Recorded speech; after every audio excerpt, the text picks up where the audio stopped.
It's not, I wouldn't say it's normal to see dead animals on the coast. I can think of one instance actually where a common seal that sadly died and was washed up on the shore. When we do find dead wildlife, we always report it.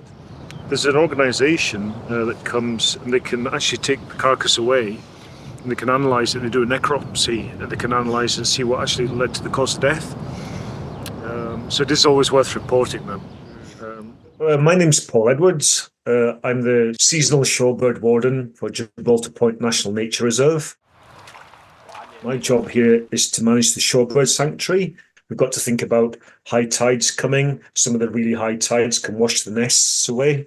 So we've got to plan ahead and think about what we're going to do to intervene, to obviously protect as many nests as possible and to promote the breeding success of red and amber-listed shorebirds. Yeah, 5 chicks. Yeah, I don't know if it's all one family or two, I don't know. It might be further out. No chicks. Oh yeah, there's a chick just down here.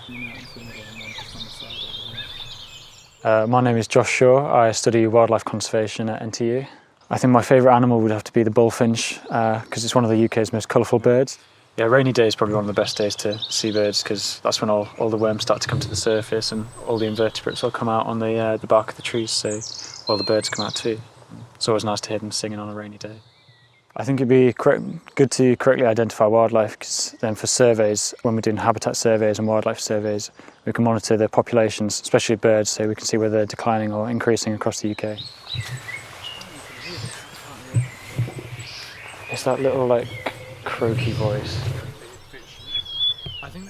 Initially, I joined Conservation Society for the practical experience in conservation because it helped me get a job after uni, but also to travel across the UK and spot wildlife.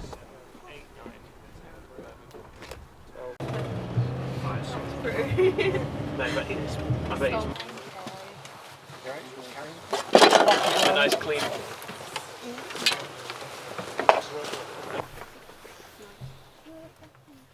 Yeah, so I'm the Vice President for the Conservation Society, so that involves just helping all of the committee run and plan the events that we do.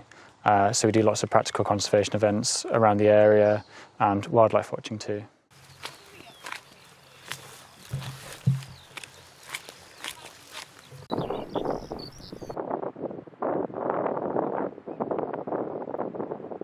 It's so fun how easily it clears.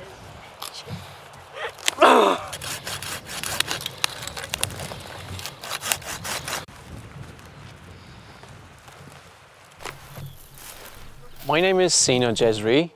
I'm first year student in ecology and conservation. So I used to do stuff without any depth of knowledge on why I'm doing it.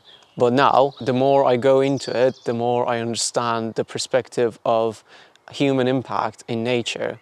So it just made me more serious about my goal and being honestly useful for my planet. So the reason that I joined Conservation Society is I felt like this is really in line with what I'm going to do in future. It helped me to find my passion. Brackenhurst is a campus that most courses are related to environment, and most students are like-minded students and are passionate about wildlife, plants, botany and stuff. Advanced. So normally it's really, really small. I can take this off if you want. So my name is Tia and I'm an animal technician here at Nottingham Trent University's Brackenhurst Animal Unit. And my role is to look after the animals we have here and to help teach students how to look after them too. It's huge. So this is Kermit. He's a very interesting character. So bullfrogs in the wild. He's got a really powerful bite, really powerful back legs, and him versus pretty much anything, he would probably win. Obviously not in captivity, but in the wild, this is a really predatory species. So when I first started working here, I'd never had any experience with students before. So it was really interesting about all of the different teaching styles and all of the requirements that students need. And I also got to work with species that I'd never had before. We have quite a wide variety of animals, so then students can learn about their different requirements. So from domestic species like cats and dogs, all the way up to exotics like reptiles, amphibs and invertebrates. Right. So you can see the spurs here. Oh. So that's actually remnants of like hind legs, like a long time ago. So this is an old world species of snake. The new world species don't have these spurs. So on a daily basis, we would look after all of the animals, make sure they're fed, make sure they've got fresh water. Especially in this room, they have more requirements like spraying and checking temperatures twice a day. We also then would do health checks with the animals, potentially some practicals that are going on throughout the day. And then at the end of the day, we'd make sure the animals have all of the extra feed they would get and make sure they're settled down for the night.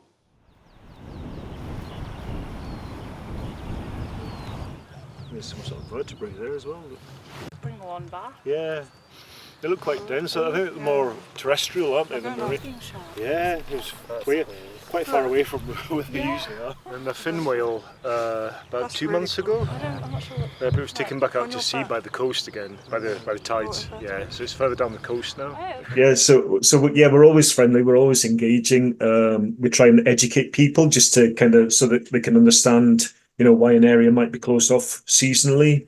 The majority of people are absolutely fantastic that visit the reserve, but you do get a minority. We have to explain, well, sorry, but you don't. We're trying to protect, rare species here. So this is the reason why this area is closed off for this season. Yeah, it'd be good as an education. As an educational tool. How are you going to sell it on the back? The way of science. Or anything, no. I don't feel that you've killed it either, saying achievements. And we try and divert that into a more positive way. So if people really want to be on the reserve, we'll say, well, how about volunteering? How about coming to our education events? So we always try and bring people along with us rather than make them feel that, they can't be part of things. So the biggest challenge between humans and wildlife conservation currently is farming, agriculture and constructions. So the more humans' population grow, we need more food to provide and more housing. So this is going to destroy more habitats from wildlife and plants. So what we can do is to demonstrate a plan to make that constructing and agriculture more environmental friendly, to coexist together, and maybe in future we don't have to make hard decisions from the consequences. So the biggest challenge for me is constantly making sure that animal welfare is to a high standard. I always want to do more for the animals we have here. I feel personally responsible for them and I build connections with them. So I'm constantly worried about their welfare and their health, and I make sure that everything is exactly as they need it. And I've also moved up here away from home, so I hardly get to see my family. And this is a 365-day job as well, not just in term time. So you'll be working here during the holidays, and so you won't get to see your family as much. But I think it's worth it. So as a general public, we can do all sorts of stuff to conserve biodiversity and wildlife. One of the biggest impact that we can put is that we can make our gardens more suitable area for all sorts of wildlife. Even just little things like planting wildlife friendly native flowers. Or even cutting the grass a little bit higher than usual. In your garden or on your balcony, wherever you can. It's going to make a big impact in wildlife conservation, because currently we have 5% of habitats in UK are people's garden, which public people used to cut it at the end, which destroys all the biodiversity. We should be conscious of what we're doing to the environment. I think living sustainably, reducing our carbon footprint. Obviously, we use up so much of the Earth's natural resources and we don't give a lot back, and we're constantly invading natural habitats, whether it's contributing to in situ habitats or ex situ, and native wildlife as well. We've got to make sure that we're looking after them at the same time as looking after us. Finding out at least a little bit about the reserve before they go. so that they can understand what the regulation. There's quite a few rules really. Dogs on leads, dogs in certain areas, not leaving rubbish, not lighting fires, and just not taking anything. I think they just say leave footprints, don't they, and take only photographs. And just generally respecting wildlife as well, and get outdoors and enjoy it really.